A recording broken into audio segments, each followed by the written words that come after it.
We are back broadcasting live from WDHA's Rock the Rock Fest 2024.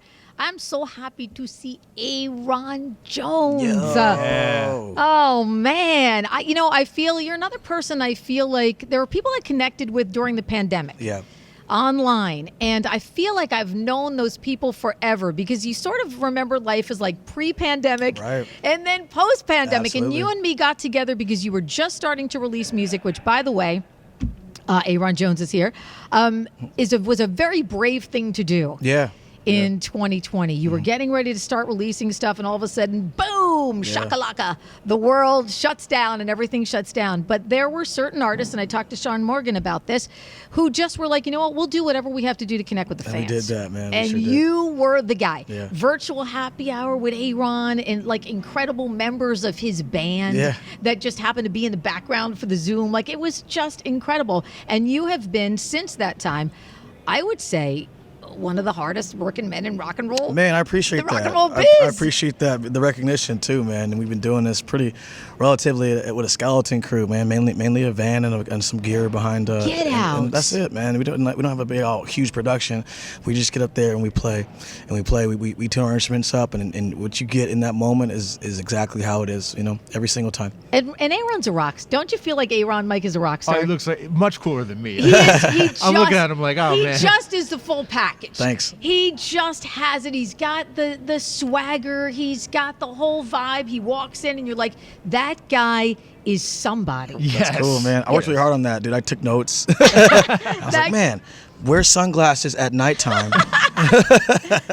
Wear my filthy hat all the time. Wear my filthy hat all the time. Yeah. Yes. So, but again, one of my favorite Seattle rockers, because I think you encompass everything that Seattle gave us. Yeah, yeah. And when people think of Seattle, some people just think of the grunge. Right. But they don't think of the Hendrix or the Heart or, there were so many amazing artists that came out of Seattle. Yeah. And so much of your journey has been a self-expression of what you've gone through. Yeah.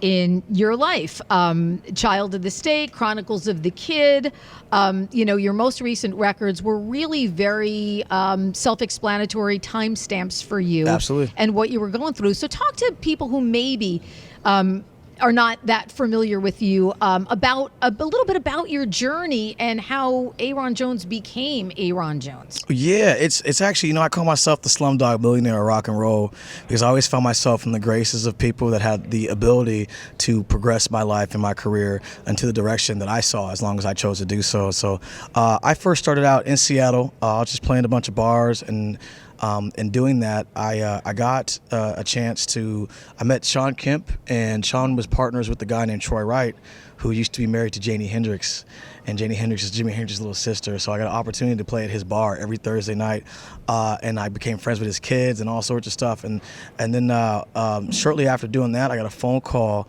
to go and be a guitar player for this group called Deep Cotton, who was associated with a label called Wonderland, which was owned by Janelle Monáe. And so the first tour I ever went on was getting a phone call from a Hendrix to go on tour with Janelle Monáe, and that year it was Nate Roos was a part of.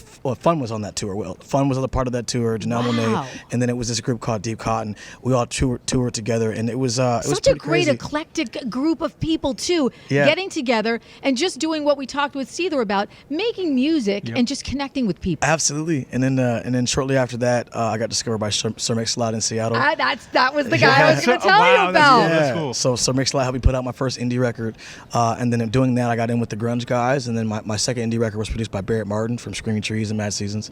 I told you, is this crazy? This is awesome. And then in 2019 was when I first got my first big label offers started coming in. And didn't you have a connection? Wasn't Duff McKagan somewhere in Duff, there too? I opened for Duff in this time. So after my second record, I ended up opening for Duff. Became good friends. I'm still to this day good friends with Duff. I can text him anytime and we talk and all that stuff, And so right after that, in my indie career, by the way, as an indie artist, I did really well. I mean, we shot out of a cannon. Ended up opening for mainly blues acts, B.B. King, Jeff Beck. I worked with Run DMC and Public Enemy and Rakim, and I got a chance to work with Walter Trout, Robin Trower. You know, some of the biggest names in rock history. And then I got signed by my first major deal in 2020, and that's when we released "Take Me Away." And then the world opened up, and we took off. You know, after going #1 in 21, took off, which was pretty amazing. It was I crazy. mean, that was crazy. You know, by like this new guy, you know, and had a #1 rock single. Just wild. I mean, you've had such an amazing journey, and I think it's made you the incredible artist, you know, and songwriter that you are today. And you worked on this record, the most recent record, with people like Scott Stevens and Marty Fredrickson and that whole crew. Who are great writers and great producers. Really, I say there are visionaries and executioners, and you want to be around both. You know, you want to be around people who have the vision and then people who really know how to execute it. And I think when you get together with those people, it just makes magic. So what was it like working with some outside people and giving them an insight into who you are as an artist? It was vulnerable and validating at the same time, right? Because you know, I opened up to them in a way that you have to if you're going to make good music, you know. And so they saw every form of me, the good, the bad, the ugly, the beautiful, the whatever, the complex, the complicated. It was all there on the table for them, and they accepted me as being these guys that have been in the game for so long. It wasn't anything that they hadn't seen. You know what I mean? Like we've seen all that, we know about it, and we embrace you with open arms on your journey to figuring out who you are going to be. You know, and so that was a beautiful experience, and also validating the fact that like here I am, this indie artist. I'd written all my stuff by myself to this point, right? Everything I'd done, I'd written by myself, with the exception of my first record and you know, my first major record, and so.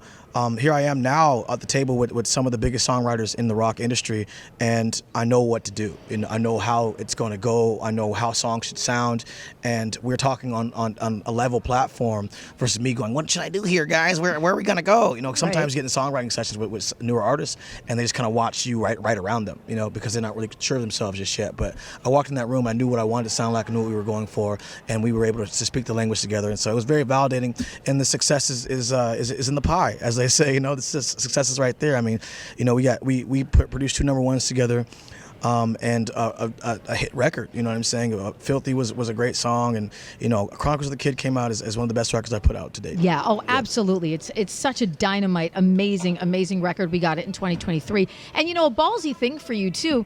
Because when you were doing your musical journey, you had to like quit your job. Yep. You know, you were like a guy, look, everybody's got to make a living. And you were like, you know what, I'm quitting my job and I'm doing this full throttle. Yeah. And man, I'm so happy that it worked out for you because I can't think of anybody who's more deserving. Oh, I appreciate that, man. You know, we just put our heads down, you know, and that's me and my whole crew. You know, we've been doing this now together for almost 4 years straight.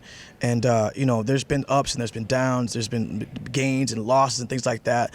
But I'm so happy to just have a band and a crew behind me that understands the journey that we're on, the trajectory. But more than anything, they give me their beliefs, they give me their imaginations, they give me their desires, and I'm going to take them and turn them into reality for them. And that's my job. You know. Ayron Jones with us doing double duty. He's in the VIP. He is on the main stage. Ayron, I love you. Thank you so much. Man, it's so great to see you. It's always good to see you, TC. Always great to see you. And let's rock some Ayron Jones live from WDHA's Rock the Rock Fest. See, I told you you'd be impressed, Mike Anthony. Taken away, man. He's literally take me away. He's literally speechless while Ayron's going through the journey. Mike Anthony's like, what? This is put out an wild. autobiography. I'm telling you. What's funny is that I have a buddy of mine who is a writer, and he's actually working with some New York publishing company to try to make that happen too. Nice. Wow. My story. I have so many stories I could tell you guys. If we had more time, I could get into some deep stories. You got to come by the station, hang out. Will you do that? For sure, all right. 100%. Ayron Jones, live from Rock the Rock Fest at WDHA. Absolutely. Don't you love it?